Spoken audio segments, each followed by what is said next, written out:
Welcome to the Daily Chronological Bible. My name's Hunter, and we are reading through the Bible in chronological order as a single story. And that story is all about Jesus. It is a revelation of Him, and He has revealed to us the heart of the Father. Today, March the 30th, May the 18th, we're in the book of Psalms. Psalm 75 through 78 from the New Living Translation. Psalm 75. For the choir director, a psalm of Asaph, a song to be sung to the tune, Do Not Destroy. We thank you, O God. We give thanks because you are near. People everywhere tell of your wonderful deeds. God says, at the time I have planned, I will bring justice against the wicked. When the earth quakes and its people live in turmoil, I am the one who keeps its foundations firm. I warned the proud, stop your boasting. I told the wicked, don't raise your fist. Don't raise your fist in defiance at the heavens or speak with such arrogance. For no one on earth, from east or west, or even from the wilderness, will raise a defiant fist. It is God alone who judges. He decides who will rise and who will fall.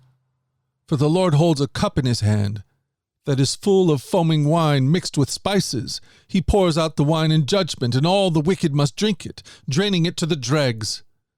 But as for me, I will always proclaim what God has done. I will sing praises to the God of Jacob. For God says, I will break the strength of the wicked, but I will increase the power of the godly. Psalm 76. God is honored in Judah.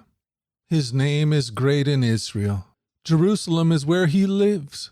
Mount Zion is his home. There he has broken the fiery arrows of the enemy, the shields and swords and weapons of war. You are glorious and more majestic than the everlasting mountains. Our boldest enemies have been plundered. They lie before us in the sleep of death. No warrior could lift a hand against us. At the blast of your breath, O God of Jacob, their horses and chariots lay still. No wonder you are greatly feared. Who can stand before you when your anger explodes? From heaven you sentenced your enemies. The earth trembled and stood silent before you. You stand up to judge those who do evil, O God, and to rescue the oppressed of the earth. Human defiance only enhances your glory, for you use it as a weapon. Make vows to the Lord your God and keep them. Let everyone bring tribute to the Awesome One, for he breaks the pride of princes, and the kings of the earth fear him. Psalm 77. For Jeduthun, the choir director, a psalm of Asaph. I cry out to God, yes, I shout, oh, that God would listen to me. When I was in deep trouble, I searched for the Lord. All night long I prayed with hands lifted toward heaven, but my soul was not comforted. I think of God and I moan, overwhelmed with longing for his help. You don't let me sleep. I'm too distressed even to pray. I think of the good old days long since ended when my nights were filled with joyful songs. I search my soul and ponder the difference now. Has the Lord rejected me forever? Will he never again be kind to me? Is his unfailing love gone forever? Have his promises permanently failed? Has God forgotten to be gracious? Has he slammed the door on his compassion? And I said, this is my fate. The Most High has turned his hand against me. But then I recall all you have done, Lord. I remember your wonderful deeds of long ago. They are constantly in my thoughts. I cannot stop thinking about your mighty works. O God, your ways are holy. Is there any God as mighty as you? You are the God of great wonders. You demonstrate your awesome power among the nations. By your strong arm you redeem your people, the descendants of Jacob and Joseph. When the Red Sea saw you, O God, its waters looked and trembled. The sea quaked to its very depths. The clouds poured down rain. The thunder rumbled in the sky. Your arrows of lightning flashed. Your thunder roared from the whirlwind. The lightning lit up the world. The earth trembled and shook. Your road led through the Red Sea, your pathway through the mighty waters, a pathway no one even knew was there. You led your people along the road like a flock of sheep, with Moses and Aaron as their shepherds. Psalm 78, a psalm of Asaph. O my people, listen to my instructions. Open your ears to what I am saying. For I will speak to you in a parable.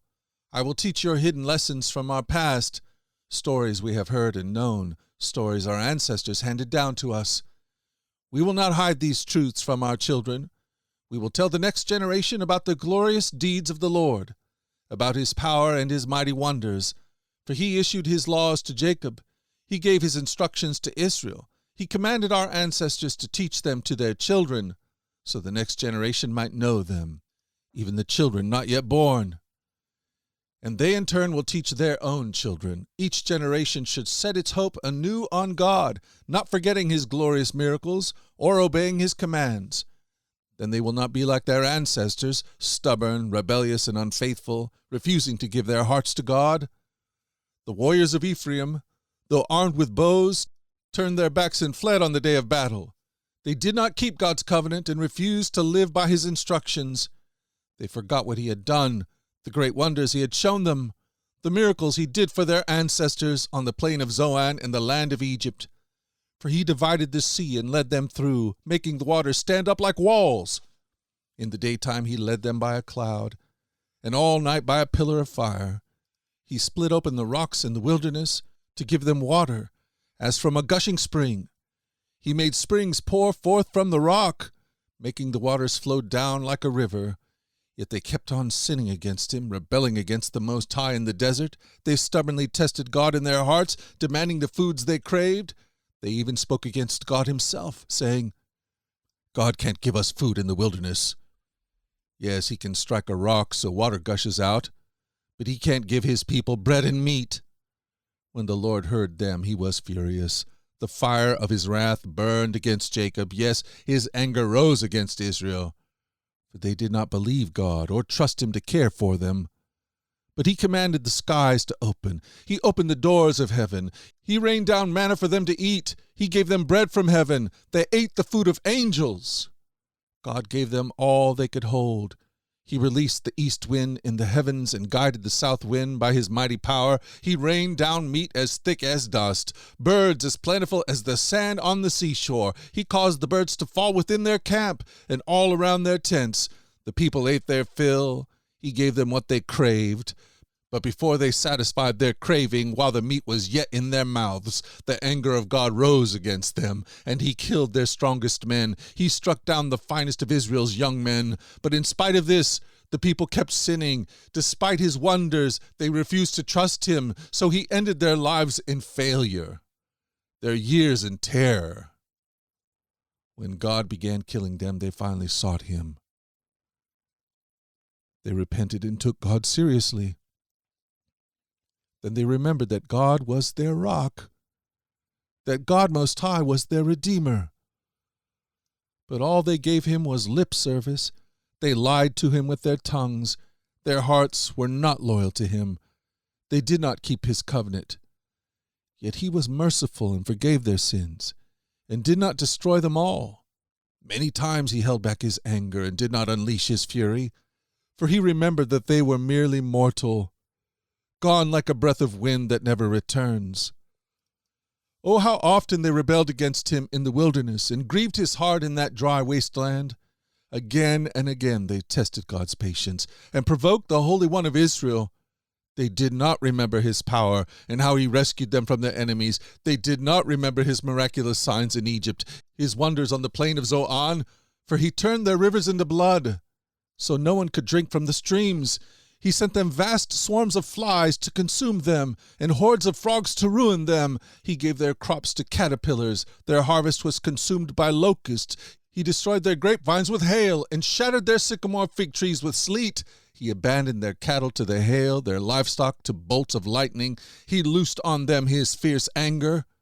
All his fury, rage, and hostility he dispatched against them, a band of destroying angels. He turned his anger against them. He did not spare the Egyptian lives, but ravaged them with the plague. He killed the oldest son in each Egyptian family, the flower of youth throughout the land of Egypt. But he led his own people like a flock of sheep, guiding them safely through the wilderness. He kept them safe so they would not be afraid. But the sea covered their enemies. He brought them to the border of his holy land, to this land of hills he had won for them. He drove out the nations before them. He gave them their inheritance by lot. He settled the tribes of Israel to their homes. But they kept testing and rebelling against God Most High. They did not obey his laws. They turned back and were as faithless as their parents. They were as undependable as a crooked bow. They angered God by building shrines to other gods. They made him jealous with their idols. When God heard them, he was very angry, and he completely rejected Israel. Then he abandoned his dwelling at Shiloh, the tabernacle where he had lived among the people. He allowed the ark of his might to be captured. He surrendered his glory into enemy hands. He gave his people over to be butchered by the sword because he was so angry with his own people, his special possession. Their young men were killed by fire. Their young women died before singing their wedding songs. Their priests were slaughtered, and their widows could not mourn their death. Then the Lord rose up as though waking from a sleep, like a warrior aroused from a drunken stupor. He routed his enemies and sent them to eternal shame. And he rejected Joseph's descendants. He did not choose the tribe of Ephraim. He chose instead the tribe of Judah and Mount Zion, which he loved. There he built his sanctuary as high as the heavens, as solid and enduring as the earth. He chose his servant David, calling him from the sheep pens. He took David from tending the ewes and lambs and made him the shepherd of Jacob's descendants, God's own people, Israel. He cared for them with a true heart and led them with skillful hands.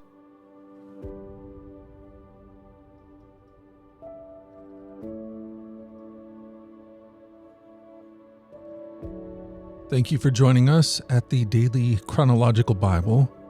You can find out more about our other podcasts at dailyradiobible.com, where people from all around the world come to join us in this journey through the Scriptures, where we allow the Scriptures to point us to the God who is love, the God revealed to us fully in Jesus. Again, that website is dailyradiobible.com.